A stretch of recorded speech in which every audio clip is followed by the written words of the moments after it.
You know what we should do? Whenever we talk about it, we burn it. It's like we release that energy. I love it. Let's do it. We started today. Okay, let's Okay. This is one that you wrote. Favorite book. Ooh! So. Whoosh.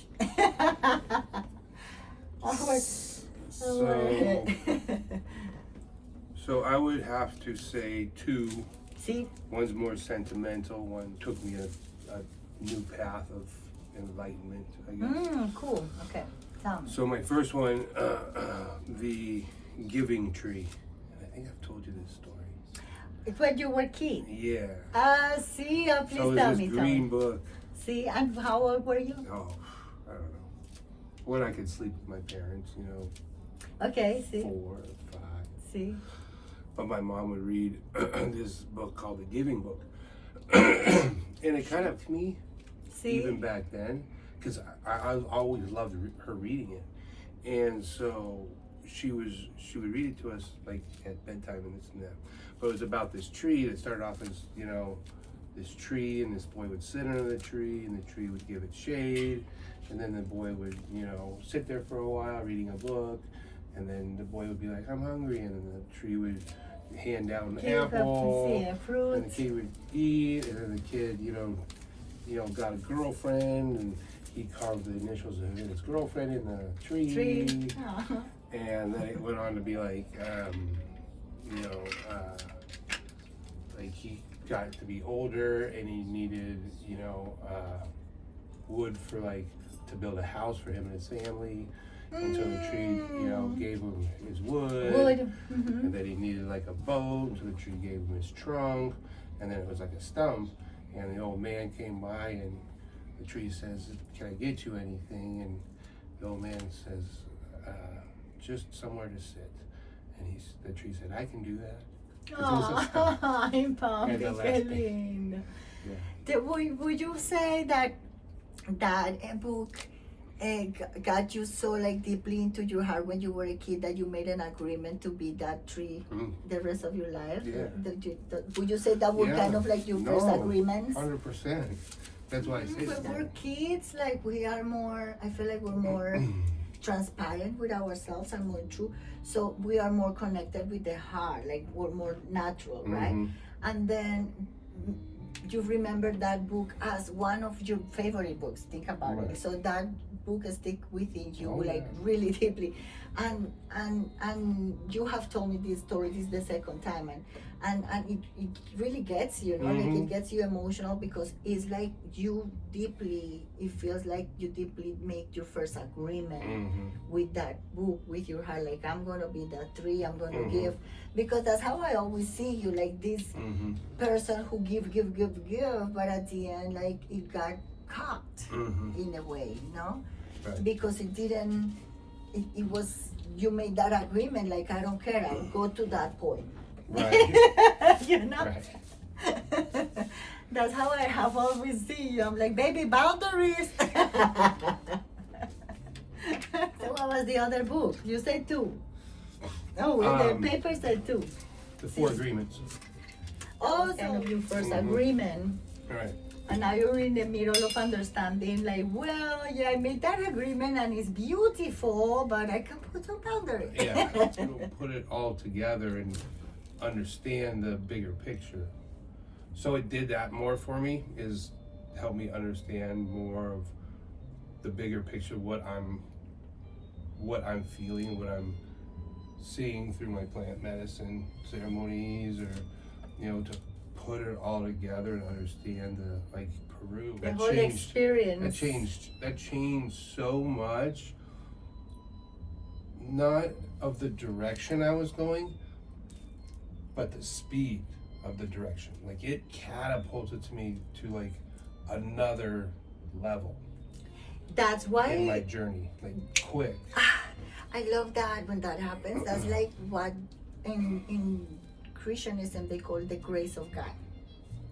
Because sometimes we have practice and we do this and we try to understand this and we meditate and we read whatever we do, right? Read the Bible, meditation, or go do these studies, or whatever it is that our practice is like looking for this with the mind. It's like we're running, but we're doing the practice. And it's just like little drops until like the grace of God is like,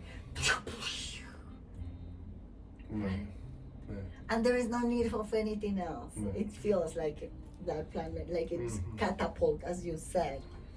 It definitely allows for me to get out of my mind in the sense of overthinking, you know, and analyzing. And that's the hardest thing for my brain to stop doing, is other than when I close my eyes, because I can't see anything to analyze. So then I go numerically in my head and start analyzing numbers. You know? So my head's like always going. So, but plant medicine helps me because it's still a struggle. Claro. You know, it's not like boom. Of course. It's still a struggle. It's still work to get to that point. But once I get there, like understanding that level of clarity and serenity. See. Like, because I don't think anything. I don't really like have ideas going on in my head while I'm in that moment.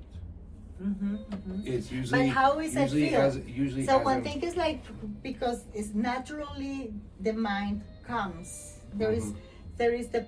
It's almost like the proof that there is no need of the mind in order to exist, because for the first time you're like actually deep into existence. No, you're so deep into existence that you don't need the mind to exist. No.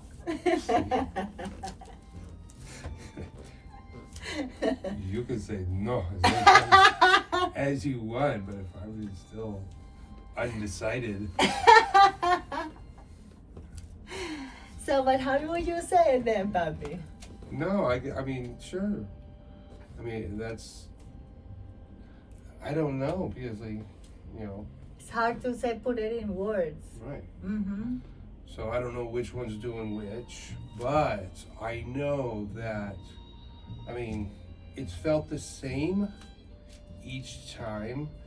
Each time it gets easier to go into that state, like to allow myself to fall into that complete silence and purity, and then I can stay there longer. See?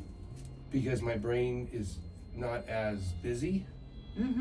So my practice is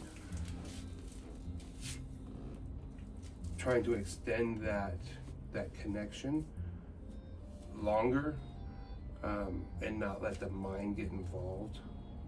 You know, in the process. Like, let's say you are in the gym training somebody. Do you feel like now it's easier to practice to come back to that state of? Correct. Because, like I said, in Peru, I didn't go in any ceremony in the ceremonies. Like, I was completely sober, though, all three of them. So the last Peru, one, but like let's Peru, when we went to ayahuasca, have ceremonies of ayahuasca with medicine in Peru last month. So we're explaining a little bit more about it. So, sorry, Papi. No.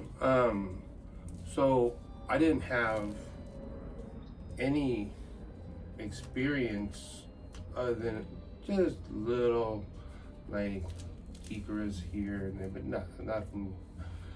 And I was able to walk around. I went out on the patio and, you know, sat by the lake. And so, but the days after, whoosh, like when we did that breath work, like I felt in ceremony probably after about 5 minutes into that breath work, because I just finally like tried to let my mind, and meditated and let my mind relax enough to allow, you know, to integrate. mother to really show me what she was trying to show me.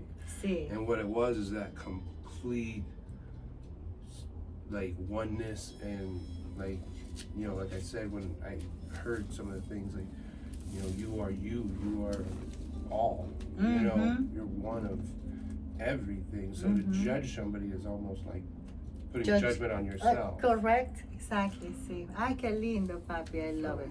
I love it. So that's how you see it? And when was the first time you would say that you experienced that instead of only thinking or trying to analyze that creation? I'm saying, or the source, or how would you call it? And when was the first time that you experienced it?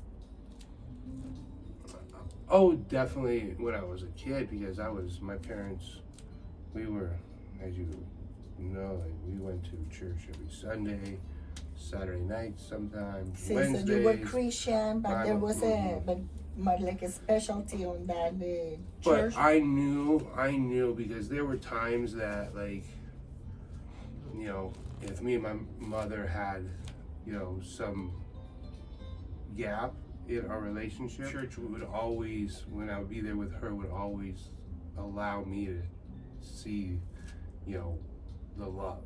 Oh, muy lindo.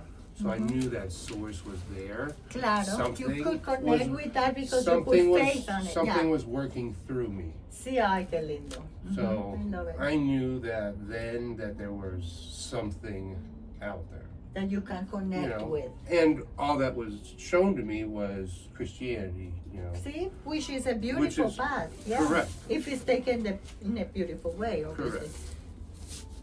I mean, it's like with any with anything, like everything anything can in take life, any organization or religion. So see, in that sense, I don't think it's about the church itself. It's about the heart of the person that is going through that church. Which it puts, you know, we can find beautiful people through Catholic Church, like Mother Teresa, who is everywhere, correct?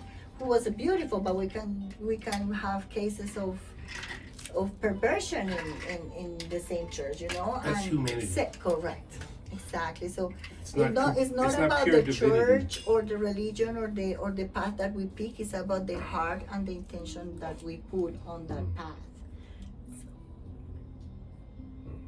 So those are my favorite books. I just looped us back. See. Full circle. Good job, Papi. And We did it today. cut. Sometimes we don't do it. Sometimes we can't even do it.